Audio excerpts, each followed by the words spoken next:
अखन अहाँ सब सुन रहल छी अमचन म्यूजिक की शानदार प्रस्तुति।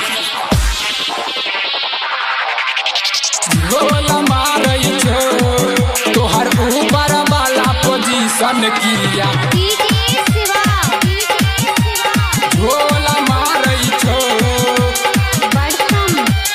खुशी रिकॉर्डिंग स्टूडियो बलुआहा। डीजे वाला छौरा किया बॉल मारै छो, डीजे वाला छौरा किया बॉल मारै छो। तोहर ऊपर वाला पोजीशन, तोहर ऊपर वाला पोजीशन किया झोल मारै छो।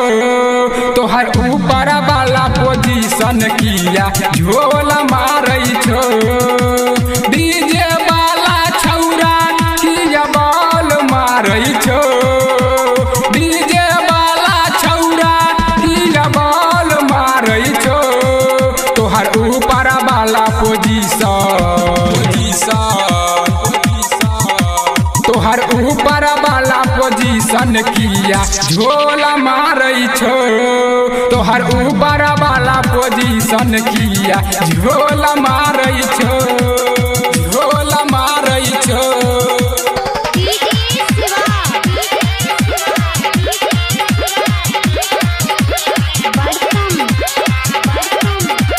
खुशी रिकॉर्डिंग स्टूडियो बलुआहा। काहिन ककिया उड़ाबै छ घगरा, देख के छौरा सब करे छौरा गरा।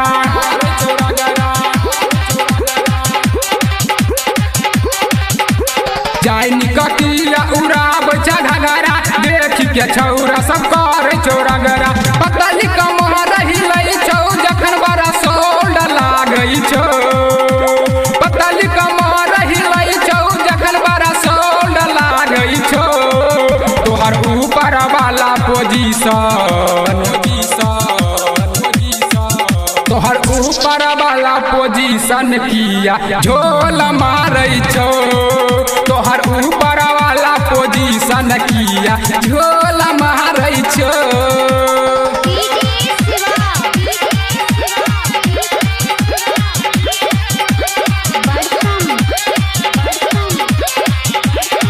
खुशी रिकॉर्डिंग स्टूडियो बलुआहा। किया लुटाबै छ अपन खजाना, देख के बुढ़बो सब भेलौ दीवाना।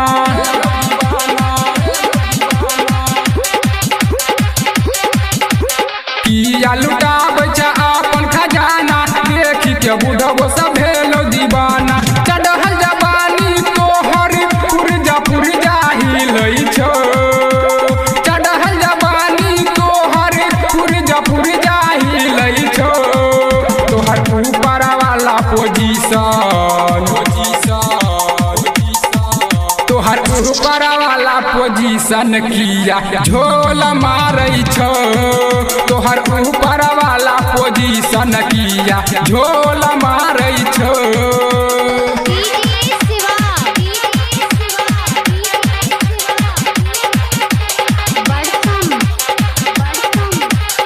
खुशी रिकॉर्डिंग स्टूडियो बलुआहा।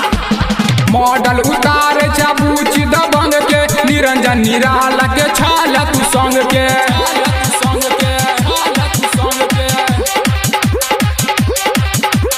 मॉडल उतारे छ बूच दबंग के, निरंजन निराला के छाल तू संग के। बैजनाथ का लिखल सॉन्ग सोमिंदर गाबै छो, बैजनाथ का लिखल सॉन्ग सोमिंदर गाबै छो। तोहर ऊपर वाला पोजीशन, तोहर ऊपर वाला पोजीशन किया झोल मारै छो। तोहर ऊपर वाला पोजीशन किया झोल मारै छो। डीजे वाला छौरा किया बॉल मारै छो, डीजे वाला छौरा किया बॉल मारै छो। तोहर ऊपर वाला पोजीशन, तोहर ऊपर वाला पोजीशन किया झोल मारै छो। तोहर ऊपर वाला पोजीशन किया झोल मारै छो। तोहर ऊपर वाला ऐसन किया झोला मारै छो। खुशी रिकॉर्डिंग स्टूडियो बलुआ।